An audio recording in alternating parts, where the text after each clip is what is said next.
But now we got a little article we're going to read, which is going to blow the people's mind. Hot Mike supposedly catches Biden threatening to wage war on Texas with F-15 fighter jets.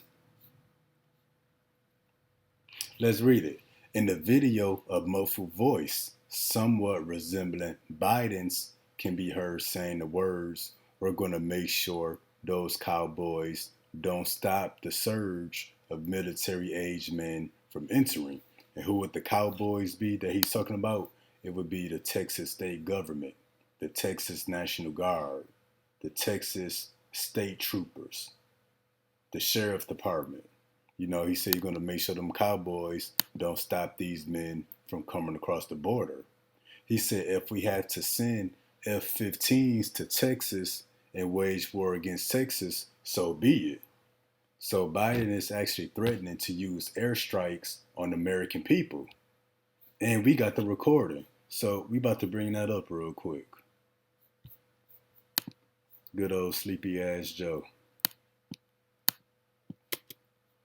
Going to make sure those cowboys don't stop the surge of military-aged men from entering. If we have to send F-15s to Texas here and wage war against Texas, so be it. Going to make sure those cowboys don't stop the surge of military-aged men from entering. If we have to send F-15s to Texas here and wage war against Texas, so be it. Now you heard it. He said he's going to make sure that the cowboys, that the Texans don't stop all these military migrants from coming across the border. He said if they got to send F-15 fighter jets and wage war against Texas, so be it. Well, it's something I want us to look at. We're going to go back to this trailer to this movie Civil War. 19 states have seceded. The United States Army ramps up activity. The White House issued warnings to the Western forces as well as the Florida Alliance. The future president assures the uprising will be dealt with swiftly. Let me know if you want to try anything on. Are you guys aware there's like a pretty huge civil war going on all across America? We just try to stay out. With what we see on the news, seems like it's for the best.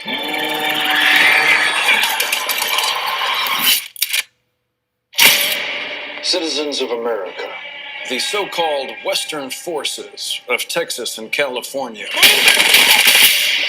have suffered a very great defeat at the hands of the United States military. So what?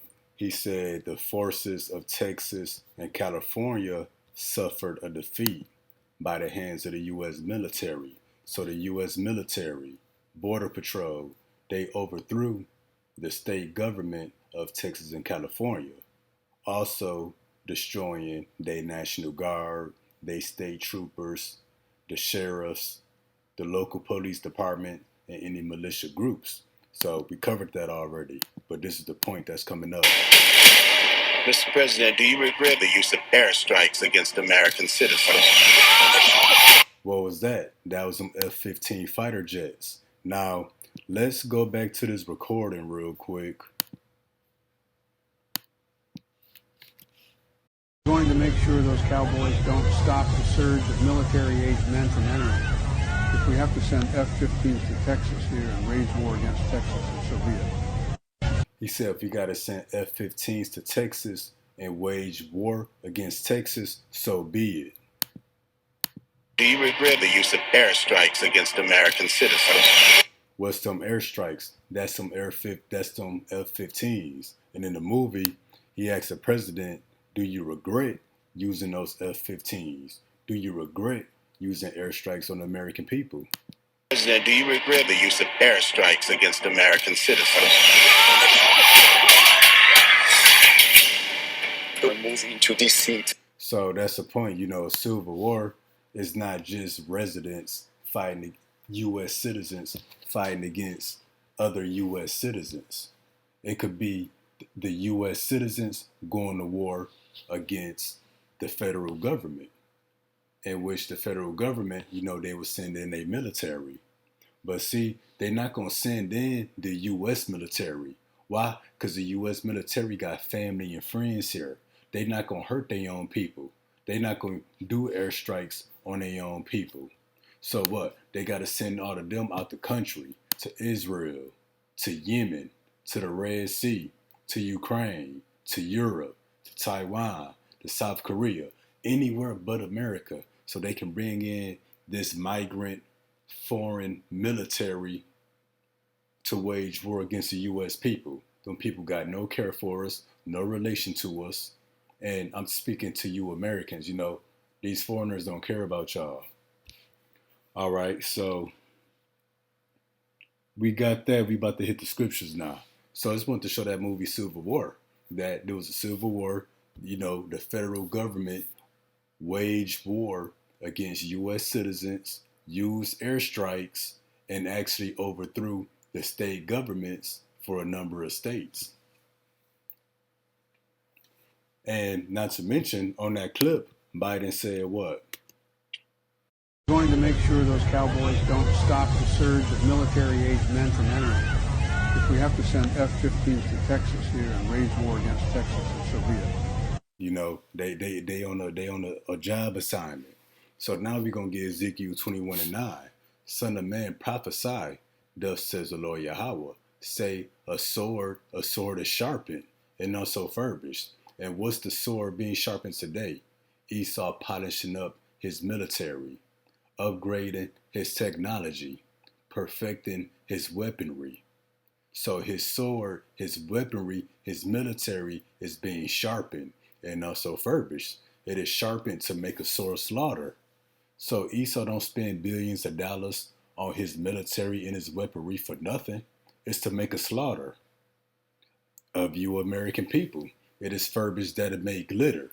That's going into the nukes. Should we then make mirth? What's another word for mirth? Happy, joy, gladness, playfulness, carelessness.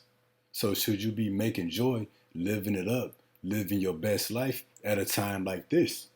When the sword is being sharpened, when the sword is being furbished to make a sore slaughter, how should you be living your life knowing that a great slaughter is coming? It contemneth the rod of my son as every tree, going down to verse 11, and he hath given it to be furbished, that it may be handled. Yeah, sword has to be handled. A sword is useless on its own, so the sword got to be given to somebody. These killer drones, mechanical robot dogs, military tanks, AR-15 smart bullets that Esau got, they useless on their own, so what? It got to be handled. This sword is sharpened and it is furbished. The Lord put an emphasis on that. There's going to be weaponry and technology unlike anything we ever seen before. To give it into the hand of the slayer. Who's the slayer? Who's the violent man that David prayed about? Keep me away from the violent man. That's Esau Edom, who was given a great sword to take peace from the earth, that people would kill one another.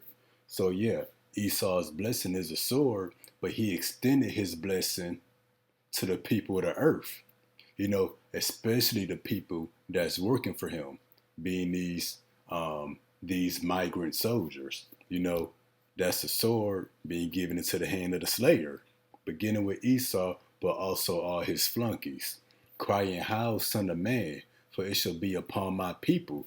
So yeah, these migrants that's coming over here is for the American people, but it's actually to exterminate you Israelites. It shall be upon all the princes of Israel. Terrors by reason of the sword shall be upon my people. That's why the one man said, "You don't know who I am, but you will know who he is soon enough." Once you find out who these people are, your heart gonna melt. Smite therefore upon the thigh, because it is a trial. Matter of fact, let's jump down to verse 14. Thou therefore, son of man, prophesy, and smite thy hands together. Let the sword be doubled the third time. Let the sword be doubled the third time. The sword of the slain, it is the sword of the great men that are slain, which entereth into their privy chambers. So yeah, the Lord said through Ezekiel, let the sword be doubled the third time. So a slaughter unlike anything we've ever seen before. So pretty much Esau perfecting his weaponry and its efficiency had taken life from the earth. And then we got this already in 2nd Ezra chapter 15, But we'll bring it out again. Behold, my people is led as a flock to the slaughter. I will not suffer them now to dwell in the land of Egypt. Spiritual Egypt, America, by the pyramid on the back of the dollar. So yeah, our people is being led as a flock to the slaughter. Or more so, Esau is bringing the slaughter to the people, letting these slayers, these men that's gonna handle the sword, this letting them in to America by the millions. All right, we're gonna jump down to verse 14. Woe to the world and them that dwell therein, for the sword and the destruction draweth nigh. So the sword is gonna be let loose first through the streets of America.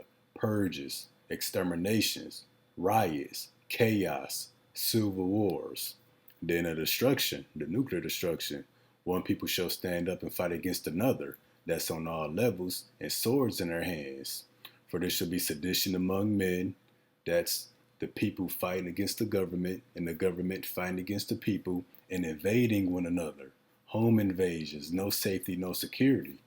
They shall not regard their kings nor princes. So it don't matter if you a governor, what kind of politician. It don't matter your status in this society. Everybody gonna get it. In the course of their actions shall stand in their power. What's that power? That's the sword. Let's go on a little more. A man shall desire to go into a city and shall not be able, because the UN gonna lock it down. For because of their pride, the city shall be troubled, and the houses shall be destroyed, and men shall be afraid. So there's gonna be a time that your most manly man, your toughest guy, is gonna be afraid. So now we're gonna jump to the book of John chapter 10, verse 11. This is Yahweh Shai himself speaking. I am the good shepherd. The good shepherd giveth his life for his sheep. So yeah, a shepherd oversees the sheep. And Yahweh Shai being a good shepherd, he would die for his people. But that's not the same with Esau Edom. Esau Edom is a bad shepherd. He's not going to die for his sheep. He going to leave his sheep behind to be devoured. And who is the sheep of Esau Edom? It would be you American people. But he that is a hireling, and not the shepherd whose own the sheep are not, seeth the wolf coming and leaveth the sheep. And what's the wolf that's coming? That would be these migrant soldiers, followed by Esau's artificial intelligent killer robots. Esau being let loose on the street too. That's the big bad wolf that's coming. And guess what? Your world leader, Sloppy Joe, he's going to leave the sheep. Why? He's not a shepherd. He's not here to tend to the American people. He's just a hireling. The U.S. president, it's a job. It's a position, just like any other job. So he's put in position to speak, to pass laws, and that's it. No regard for the people. So yeah, the wolf coming, and what? They gonna go in their underground bunkers. That's why I say they see if the wolf coming and leave the sheep. They gonna flee to safety. They gonna flee into hiding, and fleeth. And the wolf catcheth them and scattereth the sheep. The sheep, being you American people that's about to be devoured. But you got the Lord's sheep, Israel, the remnant, the elect, that's going to be in the midst of this. The hireling fleeth because he is an hireling and careth not for the sheep. So the president don't care about you people. They get paid to say what they're told to say. They get paid to do what they're told to do. Simple as that.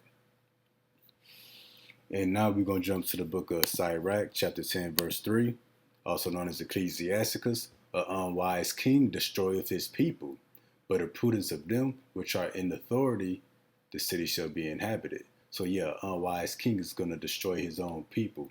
That's why Sloppy Joe, he said what? Let's go back to it. Going to make sure those cowboys don't stop the surge of military-age men from entering. If we have to send F-15s to Texas here and wage war against Texas, so be it. Going to make sure those cowboys don't stop the surge of military-age men from entering. If we have to send F-15s to Texas here and wage war against Texas, so be it. He said, if we got to send F-15s against Texas, So your first major attacks on U.S. soil, it ain't gonna be Russia or China or North Korea. It's gonna be the U.S. government. So why is King destroyeth his people? Ecclesiastes 14:5. He that is evil to himself, to whom will he do good? He shall not take pleasure in his goods. So if Esau Edom is willing to give the sword, to give his weaponry to these foreigners, these migrant soldiers that's coming over here, and they're going to kill up a bunch of white people too. Esau willing to sacrifice his own people for his agenda. So if he will do evil to himself, do evil to his own people, whom will he do good to? So what you Israelites think y'all got in store? Stand upon him that smote you, still trusting and believing in your oppressor. Well, Isaiah 10:20, it says, the remnant who are escaped of Jacob will no longer stay upon Esau, but stay upon the Lord. So, hey, these lessons, this ministry is open to bring you back to the Heavenly Father, because it's about to be a sore slaughter. Most of the people are not about to survive what's coming, and that they survive this, they're gonna fall to something else. But yeah, this is World War III update number 50. I may title it Sloppy Joe gonna use F15 Fighter Jets against the U.S. people. I may title it You American People About to Get Slaughtered. Something along those lines. But Lord willing, it was edifying. Till next time, Shalom. Going to make sure those cowboys don't stop the surge of military-aged men from entering. If we have to send F-15s to Texas here and wage war against Texas, so be it. Going to make sure those cowboys don't stop the surge of military-aged men from entering. Massive. They let them through. Look at this. Look at this. Look at this. America! America! America! Wow.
If we have to send F-15s to Texas here and wage war against Texas, so be it.